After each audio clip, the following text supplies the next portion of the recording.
What is going on YouTube? So we're coming at you with a commentary about a game that could well leave a big impact on the survival and MMO genres. I'm talking about Life is Feudal, the MMO, not to be confused with the original game of Life is Feudal, Your Own.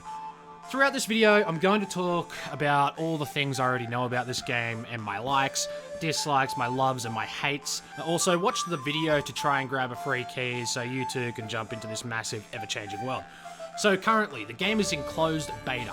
I cannot stress this enough. This is in closed beta. So there will be bugs, crashes, updates, things that need polishing, buffing, optimizing, changing, etc., etc. So don't come to a simple conclusion that the game is bad just from these things if you manage to get into the beta. I'd also like to note that myself, Bizzle, Skittles, and Thrill all have copies of this game, but haven't really had a chance to play well into this game. But it's very much like Life is Feudal, Your Own, but on a much grander scale, which is something I do have a bit of experience in, and feel from that alone, along with the few hours I already have in the MMO, I can talk about this game and what it will entail, and offer some kind of opinion. So let's start this off with character creation. There are three races, Gotlong, Slabbard, and Core. Each has their own description of the type of people they are, and the types of things they specialize in, as well as a little bit of backstory on their race. We're going to pick Gotlong. There are currently only 3 different faces for this particular race, but you can put on different facial features such as tattoos, scars, burnt flesh, and dirt to give your character a slightly different look from the other people who might pick the same face. There's 8 different haircuts and facial hair, and 4 different color variants. You can also pick different scars, tattoos, burns, etc. for your body features. There's also 3 different skin tones for each race. Now, we come down to attributes. I want my character to specialize in farming, so I'm going to set my agility and willpower up higher, as these are the 2 things that will give you an edge on getting a farm going quicker at the start of the game. In crafting skills, I'll set my Nature's Law to 30 and farming to 10, as when Nature's Law is set to 30, you unlock farming. So with Nature's Law, I'll be able to forage for roots, seeds, and other useful things to start off my farm. Now that we've given our character a first and last name, we'll put him into the world. Now that we're into the world, we spawn on one of 49 starter islands. To get to the mainland, we go and speak to the ferryman and sail there. If we want to meet up with a friend, we just pick the island number our friend is on and sail there. But we're just going to go ahead and sail to Abella, which is the mainland. Now, let's talk about the map. The map is 21 by 21 kilometer in size. To give you some perspective, myself and Bizzle ran from this point to that point, and it took about 45 minutes. Upon arrival at this point, I died to a wolf and closed the game, so it's probably not a good idea to venture too far from the starting area, which is this pre-made town, which is in the central domain. Also, just as a quick side note, you can change your HUD sizes, opacity, or just get rid of them if they are not important or they are annoying to you. I've chosen to get rid of chat, my action bar, and move my map down into the bottom corner and make it slightly larger. I've also made my health bar, stamina, and food bars smaller with a lowered opacity. So let's get into the juicy parts. These are the following things I feel that really set this game apart from other games in its current setting. Animal taming, domestication, being able to build villages, farms, towns, cities, and kingdoms. Player-driven economy, player-made trading routes, alignment for good and evil people, unique and different climates, landscaping, and terraforming. Sadly, because of how much time you need to invest into this game to even get to the basics of some of these things, I can only talk about them and show some settlements I've run through. Animal taming is a big one. You want to be able to capture and tame animals like horses, chickens, cows, etc. to have a self-sustained food source, and for beast of burden purposes such as carrying you and your items around. Having a horse is a must if you want to establish trade with distant neighboring settlements, as again, the map is huge. So you can domesticate animals, start a farm, trade in livestock or the things they produce such as milk and eggs for items you cannot obtain yourself. To trade animals, all you need to do is hand over the deed that is assigned to that animal, so that covers animal taming and domestication.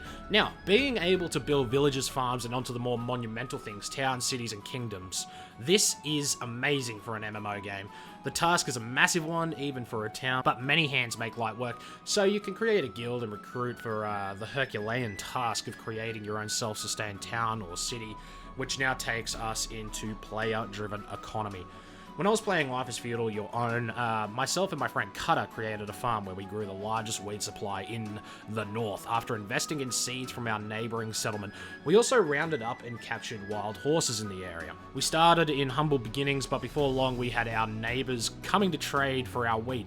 And even down in the central area of the map, we had riders come to us for large quantities of wheat and even some horses. Wheat was a very diverse product which was needed for crafting many different things and sustaining animals, so it was a pretty sought after product. So we established ourselves as the largest wheat sellers in the area, got it out there by word of mouth and by travelling from settlement to settlement and letting everyone know. And before long we became wealthy farmers. So with this system in the MMO, players will profit more by making friendly relations with neighbouring settlements, which is why you might want to make trading routes and highways. Trading routes and highways are an excellent way to get to and from a commonly visited destination a lot more quickly and without getting lost. Clay roads will make your movement speed rise by 10%, whereas a cobblestone road will increase movement speed by up to 25%. When I played Life is Feudal Your Own, we had a road to our mining area and to our largest neighbour who we did the most trading with and paid for protection. So I've just mentioned we pay for protection. Yes, there is PvP in this game and you can freely kill anyone you want for their loot, but kill anyone or do any bad deeds such as looting someone's grave and you'll throw your alignment out. With a poor alignment, if you die, you'll face bigger repercussions on stat loss than you would as a general good person. Dying in this game makes you lose stats, but you can work to get them back up. If your alignment drops below 50, your character is permanently marked as a criminal, so it pays to be good. So there are also unique and different climates. I'm not sure why, but everywhere seems to be snowy at the moment. But remember, this is a closed beta. So up north there is snow, in the middle it will be grasslands and green forests, and down south it appears to be covered in deserts. There's also a weather system such as windy days, rain, snowstorms. Now, two of the coolest things in this game is landscaping and terraforming. Yes! Finally, landscaping and terraforming. You can lower ground, heighten it, make flat areas, plant trees, and so on and so forth. So, if you wanted to, you could hollow out a section in the mountain and live inside of that. I remember on Life is Feudal Your Own, I had two long stretches of ploughed farms that were flanked by oak trees on either side all along it, so it created a very nice visual to look at. We also planted pine trees along one of our roads to kind of give it this old Roman highway look. We even had our own forest that we used to farm wood while also replanting trees from the seeds we got so we wouldn't deplete our resources. So, bugs aside, here are some of the things I dislike about this game. Graphically it looks nice, but everything just looks a little too sharp, like leaves in the trees. Combat is also not great. It just feels clunky and not fluent at all, and I absolutely loathe the night times. They are way too dark, way too long, like literally a pitch black wall, but you emit this like faint little white glow around you, and you can also craft torches that never run out and you can strap them to your back, but I just prefer to be able to see at night. Not as easily as at day, obviously, but just a little bit more. I've noticed that characters fade out at a close range too, which can cause some confusion to find friends. There's also this risk, where the game does rely on a larger player base to really thrive as a good game. I find that the fun in this is trading, building, making friends, establishing partnerships, and making enemies, which obviously can't happen if the population dies off due to a shoddy start with a whole mess of bugs. I feel the developers will really need to knuckle down and iron out a lot of these bugs and give it some better optimization before releasing it to the greater public, because first impressions matter, especially in a world that is filled with like countless terrible and failed early access games. All in all, I'm really looking forward to this game and seeing what happens with it. It's not for the faint of heart. I'd like to compare it to EVE Online and its learning curve and the amount of time you'll need to invest into it. I've got to say though that when we finally got our farm up and running, it felt extremely rewarding, which is something I love in games. I like time-consuming things that have a big payout with a rewarding feeling at the end, instead of a large grind, hitting a cap and thinking, well, what now? So this is the part where I'll give out the code. If you manage to grab it, the link to claim it is in the description.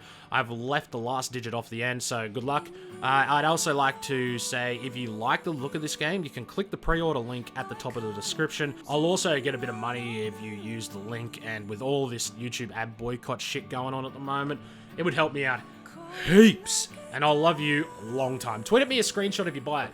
Also, for my stream watchers, I'm buying a new PC very soon, so the Twitch streams will flow very regularly.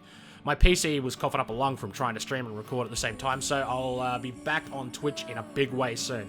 Anyway, guys, I hope you enjoyed this video. If so, give it a like, and as always, I will catch you in the next video. Lost in the sight of you alone. Here I'll stay.